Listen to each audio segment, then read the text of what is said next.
हे 2025 रोजी डॉक्टर लोकशाहीर अण्णाभाऊ साठे जयंती महोत्सवाच्या संदर्भात ही संकल्पना समाजाच्या वतीने माझ्या डोक्यात आली आणि ती संकल्पना आम्ही या ठिकाणी ह्याच्या स्वरूपात लेक्चर स्वरूपात तिथं आम्ही ती उभं केली आणि त्यानंतर आम्ही पुणे महानगरपालिका स्थायी समिती अध्यक्ष असेल, पुणे महानगरपालिकेचे महापौर असतील यांच्याकडे निवेदनाद्वारे आमच्या कार्यकर्त्यांनी व मातंग समाजातील विविध ज्येष्ठ नेत्यांच्या मार्गदर्शनाखाली आम्ही पाठपुरावा जवळपास 1 वर्षाचा पाठपुरावा करत आहे आणि आता त्याला सर्व मान्यता पुणे महानगरपालिकेने दिलेल्या आहेत. लवकरात लवकर मातंग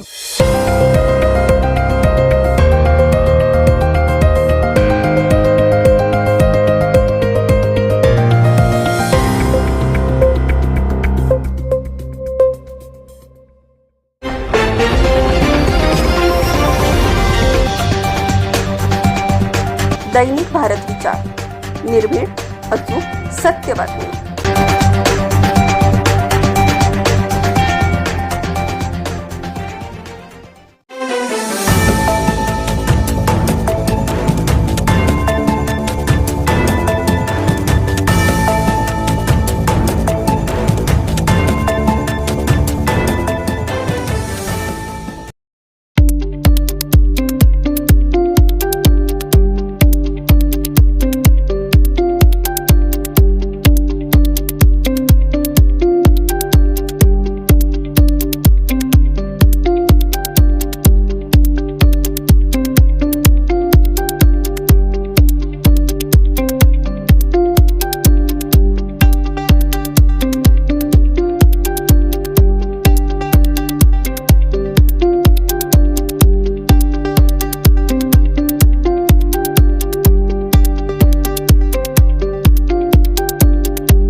नमस्कार मित्रांनो, दैनिक भारत विचार न्यूज चॅनलमध्ये मी संपादक दत्ता हजारे आपणा सर्वांचं स्वागत करत आहे. मी आज आलेलो आहे सारसबाग या ठिकाणी. सारसबागेमध्ये अण्णाभाऊ साठे आपले ज्येष्ठ हे आहेत, लोकनेते आहेत, समाज कामगार नेते आहेत. लोकशाहीर अण्णाभाऊ साठे यांचा या ठिकाणी पुतळा आहे. या ठिकाणी आपल्यासोबत मातंग समाज ज्याचे एक सचिव आहेत दीपकजी कसबे साहेब, त्यांनी या ठिकाणी फकीरा कादंबरी आहे. फकीरा कादंबरीचं शिल्प पुणे मनपाच्या मागे लागून त्यांनी एक कार्य साकारलेलं आहे. या ठिकाणी शिल्प साकारलेलं आहे. अगदी अण्णाभाऊ साठेंच्या पुतळ्यासमोरच शिल्प साकारलेलं आहे. हे ऐतिहासिक कामगिरी त्यांनी काम केलेली आहे. आपल्याला त्यांचे संवाद साधायचा आहे की या शिल्पासाठी त्यांना किती वेळ लागला, त्यांनी कसं पाठपुरावा केला मनपाशी, हे जाणून घ्यायचं आहे. सर, आपलं खूप खूप स्वागत आहे आमच्या चॅनलमध्ये. कसबे साहेब, आम्हाला सांगा या शिल्पाविषयी आपला कसा पाठपुरावा आपण मनपाशी केला? हे 2025 रोजी डॉक्टर लोकशाहीर अण्णाभाऊ साठे जयंती महोत्सवाच्या संदर्भात ही संकल्पना समाजाच्या वतीने माझ्या डोक्यात आली आणि ती संकल्पना आम्ही या ठिकाणी ह्याच्या स्वरूपात लेक्चर स्वरूपात तिथं आम्ही ती उभं केली आणि त्यानंतर आम्ही पुणे महानगरपालिका स्थायी समिती अध्यक्ष असेल, पुणे महानगरपालिकेचे महापौर असतील यांच्याकडे निवेदनाद्वारे आमच्या कार्यकर्त्यांनी व मातंग समाजातील विविध ज्येष्ठ नेत्यांच्या मार्गदर्शनाखाली आम्ही पाठपुरावा जवळपास 1 वर्षाचा पाठपुरावा करत आहे आणि आता त्याला सर्व मान्यता पुणे महानगरपालिकेने दिलेल्या आहेत. लवकरात लवकर मातंग समाजातील सर्व नेते आणि मातंग समाजाचे सर्व ज्येष्ठ नेते आणि संघटना प्रमुख यांच्या माध्यमातून आम्ही लवकरात लवकर उद्घाटन करणार आहेत. सर्वप्रथम त्या स्थायी समिती अध्यक्ष श्रीनाथजी भीमाले यांचे या ठिकाणी आम्ही समाजाच्या वतीने आभार मानतो की त्यांनी या ठिकाणी लवकरात लवकर त्याची दखल घेऊन या सर्व गोष्टीला मान्यता दिली त्याबद्दल. साहेब, 18 आता जुलैला अण्णाभाऊ साठेंची पुण्यतिथी आहे व लगेच 1 ऑगस्टला अण्णाभाऊ साठेंची जयंती आहे. तर उद्घाटन म्हणजे ह्याचं सोहळा कधी घेणार आहे, काय ठरलं आहे का? काय उद्घाटनाचा सोहळा 1 तारखेच्या दरम्यानची तारीख जवळपास निश्चित होत आहे. आमची मातंग समाजाची अपेक्षा आहे की मुख्यमंत्री साहेब यांच्या हस्ते आणि मातंग समाजातील आमचे जे ज्येष्ठ नेते असतील, अविनाशदादा बागवे असतील, सुनील भाऊ कांबळे, सुभाषजी जगताप साहेब यांच्या हस्ते त्याचं उद्घाटन व्हावं. CM साहेब त्या ठिकाणी प्रमुख उपस्थिती म्हणून असावं आमची समाजाची अशी अपेक्षा आहे. यदा कदाचित CM साहेब किंवा तारखेचं या ठिकाणी जर कन्फर्म झालं तर त्यांच्या हस्ते होईल. अदरवाईज लवकरात लवकर आम्ही त्याचं भूमिपूजन करण्याचं आम्ही नियोजन समाजाच्या वतीने करणार. बरोबर, म्हणजे असं स्पेसिफिक तारीख ठरलेली नाही आहे. जवळपास 1 तारखेच्या आतमध्ये आम्ही उद्घाटन करू. बरं बरं बरं. खूप खूप धन्यवाद सर. तुमच्या कार्याला आम्ही नक्की सलाम करतो. तुमचं कार्य लोकांपर्यंत पोहोचत राहू व समाजासाठी तुम्ही अख्खी सेवा करताय. आपल्यासोबत माजी नगरसेवक अविनाश बागवे आहेत. मातंग एकता आंदोलनाचे ते कार्यदर्शी आहेत महाराष्ट्र राज्याचे. त्यांच्याशी आपण संवाद साधणार आहोत. सर, काय सांगाल आपण या शिल्पाविषयी? वास्तविकता मी सर्वप्रथम पुणे शहर जिल्हा मातंग समाजाच्या सर्व पदाधिकाऱ्यांचं, विशेषतः दीपक भाऊंचं मनापासून आभार व्यक्त करतो की त्यांनी पाठपुरवठा करून या ठिकाणी हे शिल्प उभारण्याचा प्रकल्प त्या ठिकाणी करत आहेत.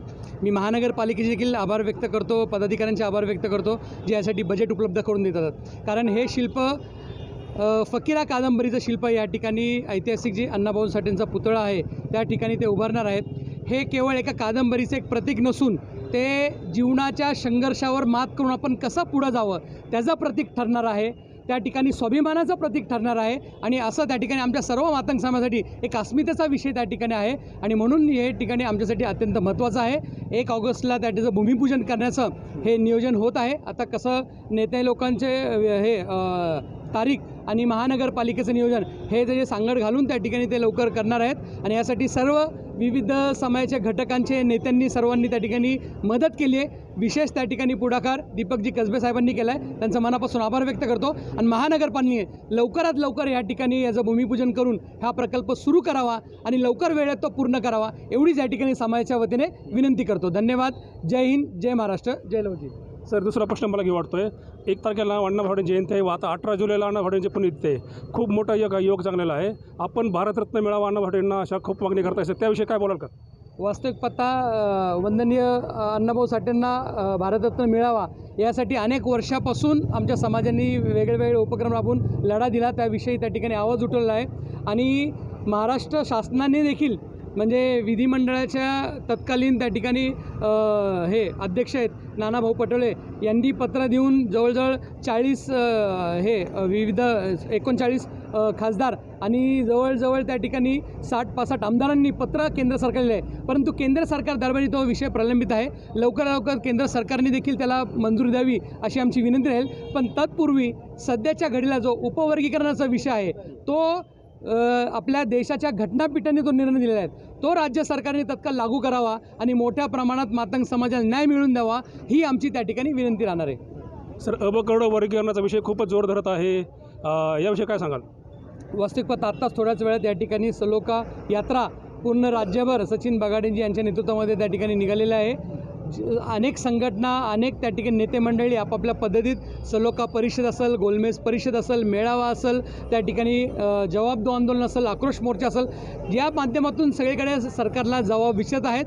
परंतु सरकारमधले काही नेते, सरकारमधले काही अधिकारी समाजामध्ये कसा तेढ निर्माण होईल याचाच त्या ठिकाणी ते प्रयत्न करतात आहेत आणि 2 समाजामध्ये कसा वाद निर्माण होईल असंच त्या ठिकाणी प्रयत्न करतात आहेत. परंतु आमच्यासारखे पुरोगामी विचाराचे जे काही कार्यकर्ते असतील, लवजी समता परिषद असेल, पुणे शहर जिल्हा मातंग समाज असेल, मातंग तांदूळ असेल, अनेक त्या ठिकाणी काही संघटना हे राज्यभर फिरून दोन्ही समाजामध्ये वाद कसा निर्माण होणार नाही, सलोखा कसा त्या ठिकाणी अबाधित राहील आणि लवकरात लवकर ते घटनाच्या अधीन राहून हे त्या ठिकाणी उपवर्गीकरण कसं लागू होईल याच्यासाठी आमच्या सर्वांचा प्रयत्न राहणार आहे. सर, शेवटचा प्रश्न घेतो. माजी गृहराज्यमंत्री रमेशदादा बागवे साहेब यांचा आपल्याला काय आदेश आहे सर? काय म्हणजे अबकड वर्गीकरणाविषयी व या शिल्पाविषयी काय सांगतायत सर? नाही, वास्तविक पाहता माजी राज्यमंत्री रमेशदादा बागवे साहेब जे स्वतः मातंग तांदूळचे संस्थापक अध्यक्ष आहेत, ते राज्यभर अनेक वर्षांपासून जे उपक्रम आहेत त्यामध्ये त्यांचा सक्रिय सहभाग आहे. मोठ्या त्या ठिकाणी प्रमाणात ते त्या ठिकाणी सहभाग घेऊन सरकार दरबारी जे बैठका असतात त्या ठिकाणी ते करतात. त्यांनी आम्ही सगळ्यांना त्या ठिकाणी हीच मागणी केली. 2011ची जी त्या ठिकाणी जनगणना झाली त्याच्यामध्ये मातंग समाजाची लोकसंख्या ही अतिशय कमी दाखवलेली आहेत, चुकीच्या पद्धतीत नोंदणी आहेत. त्यामुळे जातीनिहाय जनगणना होऊन जी त्या ठिकाणी खरी आमची लोकसंख्या आहे त्याच्या आधारे आम्हाला तो वाटा मिळाला पाहिजे. आणि तसं नसेल होत, जर त्या ठिकाणी तत्काळ मान्य करायचं असेल उपवर्गीकरण तर त्या ठिकाणी लाभार्थी आणि वंचित अशा माध्यमातून त्या ठिकाणी करून त्या ठिकाणी ते करावं असा त्या ठिकाणी त्यांचा आदेश आहे. पण हे करत असताना कुणीही कुठल्याही महापुरुषांचा अवमान होणार नाही याची दक्षता सगळ्या बाजूतून सगळ्या कार्यकर्त्यांनी घेतले पाहिजे असा त्या ठिकाणी त्यांचा कडक आदेश आमच्या सगळ्या कार्यकर्त्यांना आहे. खूप खूप धन्यवाद सर. मला हातगळे साहेबांना प्रश्न घ्यायचा आहे. सर, हे शिल्प साकारलेलं आहे, आपलं काय म्हणजे काय सांगाल? मला दुसरा प्रश्न असा सोबत घ्यायचा आहे, या शिल्पाला मेघडंबरी आवश्यक आहे सर, काय वाटतं आपल्याला? वास्तविक आता आमच्या पुणे शहर जिल्हा मातंग समाजाचे जे सचिव आहे दीपक कसबे यांनी अत्यंत प्रभावीपणे पाठपुरावा करून या ठिकाणी निधी उपलब्ध करून घेतला. पुणे महानगरपालिकेचे पदाधिकारी असतील, इथले स्थानिक नगरसेवक असतील आणि जे भवन रचनेचे भवन खात्याचे जे काही अधिकारी असतील त्यांच्याकडे पाठपुरावा करून हे जे शिल्प या ठिकाणी उभं करण्यात येत आहे, जसं आत्ता अविनाश बागवेंनी या ठिकाणी सांगितलं की हे शिल्प जे आहे संपूर्ण महाराष्ट्रातील मातंग समाजाला प्रेरणादायी असणार आहे. मी तर याच्या पुढे जाऊन म्हणेल की संपूर्ण बहुजन समाजाला प्रेरणादायी असणार आहे. कारण फकीरा यांनी इंग्रजांच्या विरोधामध्ये जी जुलमी राजवट होती त्याच्या विरोधामध्ये जाऊन त्यांनी जो लढा दिला होता, त्या लढ्याचं या ठिकाणी प्रत्यक्ष वर्णन परमवंदनीय डॉक्टर अण्णाभाऊ साठे यांनी यांच्या लेखणीतून फकीरा कादंबरीतून या ठिकाणी साकारलेलं आहे. आणि त्या कादंबरीचं या ठिकाणी अनावरण काही दिवसामध्ये होईल. या ठिकाणी भूमिपूजन होईल आणि हे जे काही कार्यक्रम या ठिकाणी होत आहेत त्या कार्यक्रमाला मी मनापासून शुभेच्छा देतो. आणि दुसरा आपला जो प्रश्न काय होणार, मेघडंबरी जे आहे, आता वास्तविक पाहता ह्याला मेघडंबरीची आवश्यकता आहे की नाही याबाबत आमची चर्चा होईल.